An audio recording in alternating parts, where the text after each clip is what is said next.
¿Por qué hay tantas personas obesas? ¿Cuál es la razón de que resulte tan difícil perder el sobrepeso que nos aflige? ¿A qué se debe esta epidemia de diabetes que en el año 2020 afectó a más de 300 millones de habitantes? ¿Cuál es la razón de que tantas personas mayores de 45 años padezcan hipertensión o que soporten en su sangre cifras muy elevadas de colesterol? Estas son preguntas que interesan tanto a los profesionales de la salud como al público en general. Resulta indispensable encontrar una respuesta adecuada si queremos aventurarnos a formular otras cuestiones de interés más inmediato como ¿qué podemos hacer para evitar o retrasar la aparición de estas enfermedades? El mono obeso, de José Enrique Campillo Álvarez.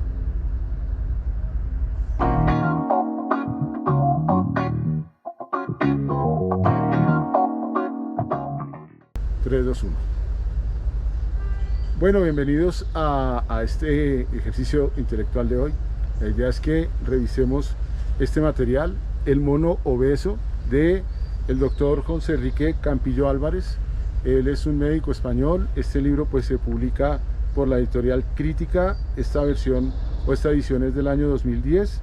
aunque el libro original está publicado en el 2004 y pues es la historia de un científico, un médico, que hace una pregunta importantísima en torno a uno de los problemas tal vez más graves de la humanidad, pues al margen de las pandemias y de otras condiciones como el calentamiento global, la desnutrición, la hambruna. Sí hay una especie de enfermedad o de circunstancia que afecta a un gran número, pero millones de personas en el mundo, que es el síndrome metabólico. Del síndrome metabólico se liberan o se derivan condiciones críticas como la diabetes tipo 2,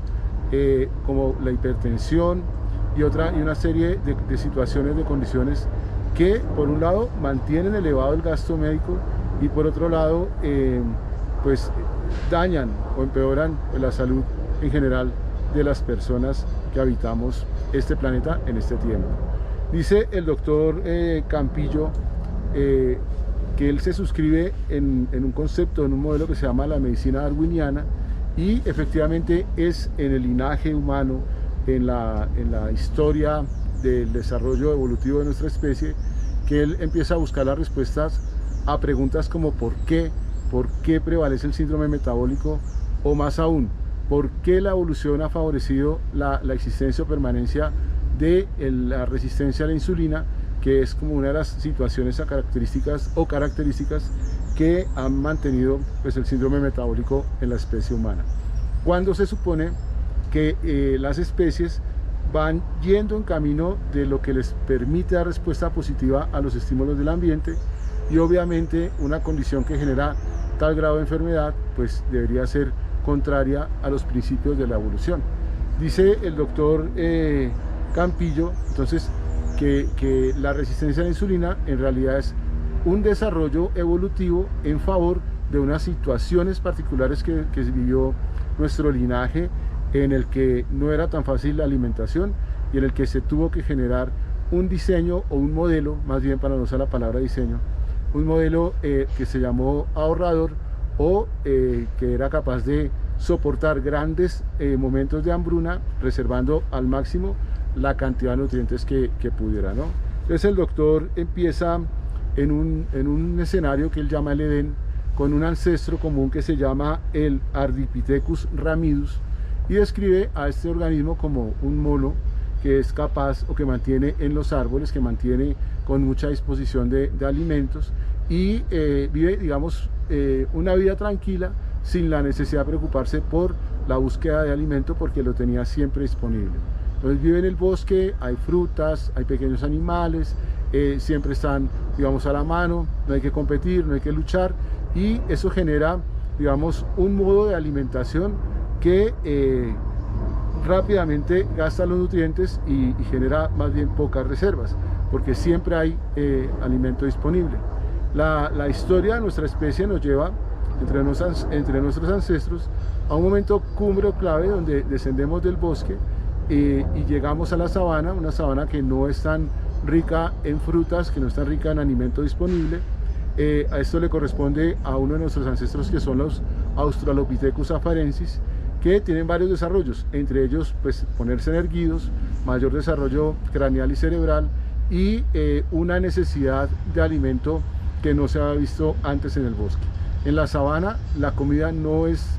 algo que esté abundante, al contrario, es supremamente difícil de conseguir. Por eso dice el doctor Campillo que tenemos como dos estrategias. Una, migrar hacia el consumo de carne. Antes no era que no se consumiera carne, sino que eran muy escasos y piezas muy pequeñas. Nuestra principal fuente de alimentos eran los carbohidratos derivados de la fruta y los azúcares de la fruta, la fructosa y la glucosa. Y en este escenario de la sabana, pues ya tenemos que recurrir a otras fuentes de alimento, principalmente las proteínas y proteínas de origen animal. Entonces nos volvemos cazadores, nos volvemos carroñeros y principalmente, dice el doctor Campillo, estamos aguantando hambre, que es como esa situación que va generando, desarrollando un proceso metabólico que él denomina el modo ahorrador. Entonces, cuando se logra una pieza, cuando se tiene una fuente de alimento, existe la tendencia de acapararlo todo, de comerlo todo, y no de eliminarlo, sino de ahorrarlo, de guardarlo. Y la estrategia que el organismo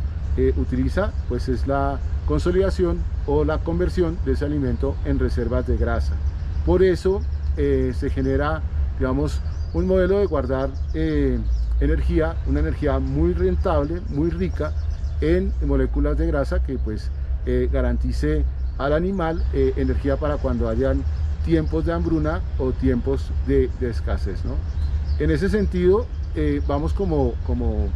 girando hacia un modelo en el que tenemos que gastar, comer, ahorrar y gastar, y que efectivamente, volviendo a la palabra diseño, que él la usa acá, que yo no comparto mucho, pues los Australopithecus y los que vienen después son animales que tienen que caminar, que tienen que luchar, que tienen que cazar, y de una u otra manera necesitan de esas fuentes de alimento, esas reservas que mantienen, pero que las gastan todas y mantienen un cuerpo más o menos atlético o equilibrado en la medida en que lo que consumen lo gastan, ¿sí? Eso pues ahí aparece esa famosa resistencia a la insulina en la que se evita el gasto innecesario de estos carbohidratos y más bien se busca que se reserve la energía para momentos en los que se requiera. Tenemos procesos evolutivos, las especies se van desarrollando entre sí. Recuerden que no es que provengamos de los monos, sino que tenemos ancestros comunes. Y dice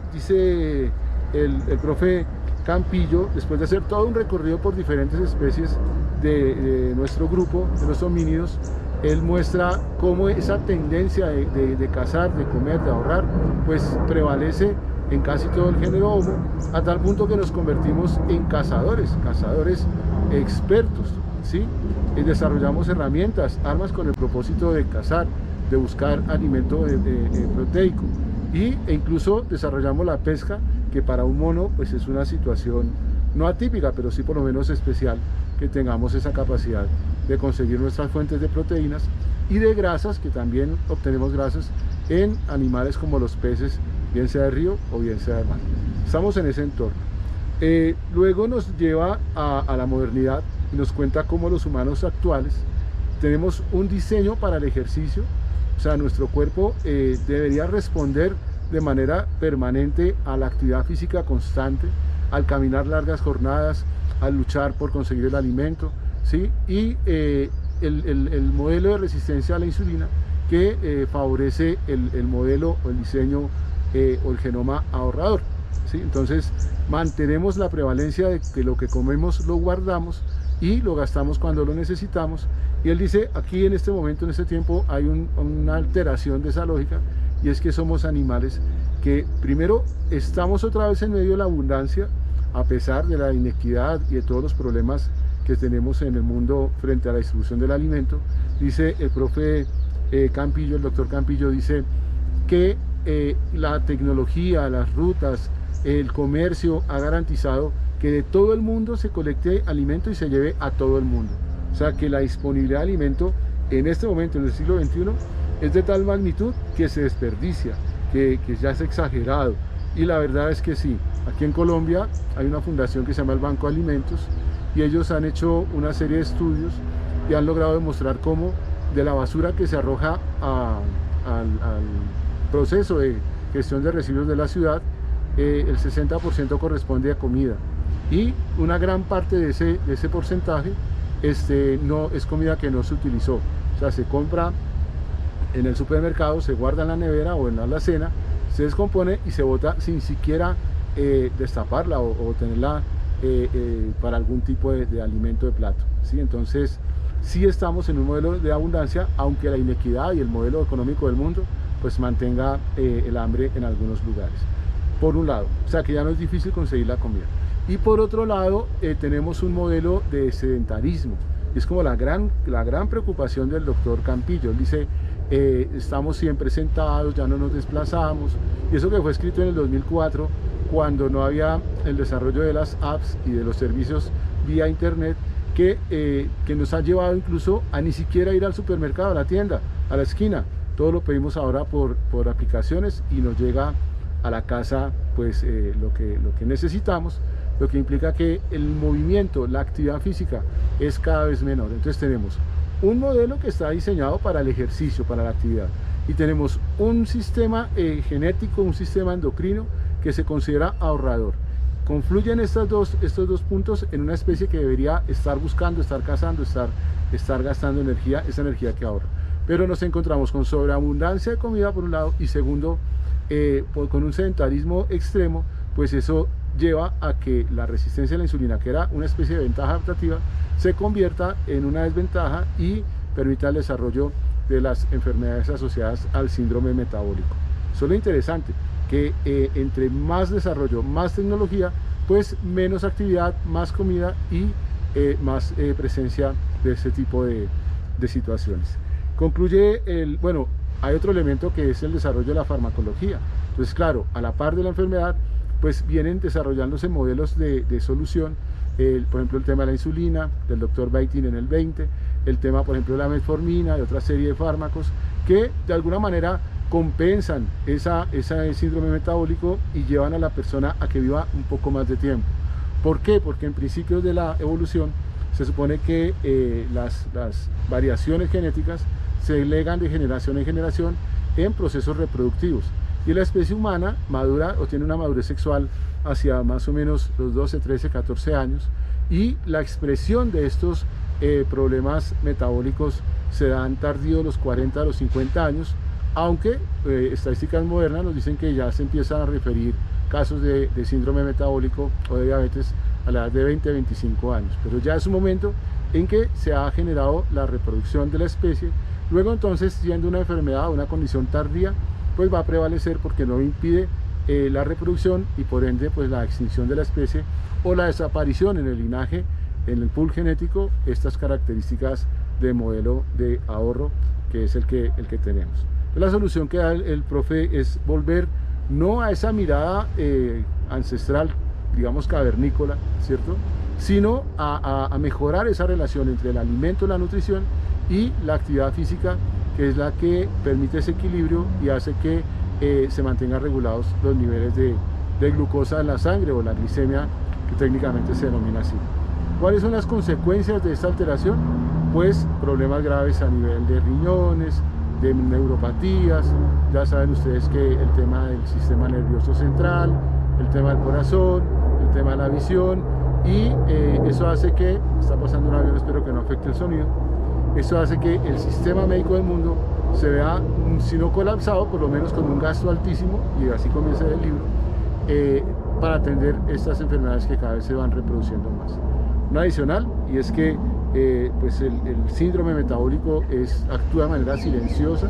asintomática, y normalmente cuando una persona manifiesta, por ejemplo, el tema de la glicemia alta, es porque ya ha pasado un tiempo importante y ya la enfermedad se ha afincado en el organismo, y pues lo que se necesita a partir de ese momento es un tema paliativo, un tema de asistencia y pocas veces curativo, ¿no? Hay una discusión, por ejemplo, que si la diabetes se cura o no. La mayoría de médicos formales afirman que no, y aunque hay unas corrientes que afirman que sí, pero en efecto es porque cuando ya la enfermedad se empieza a tratar, es porque lleva muchísimos años afincándose pues, en la persona en la que está padeciendo la condición. El mono obeso, una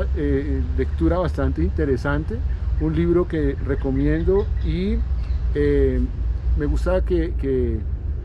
se basa en un enfoque darwinista, y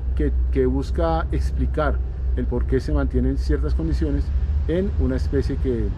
pues está en el proceso, con el camino evolutivo de todas las demás. Entonces, gracias por estar ahí, nos vemos en una próxima edición y recuerden El mono obeso de José Enrique Campillo Álvarez. Hasta una próxima, chao.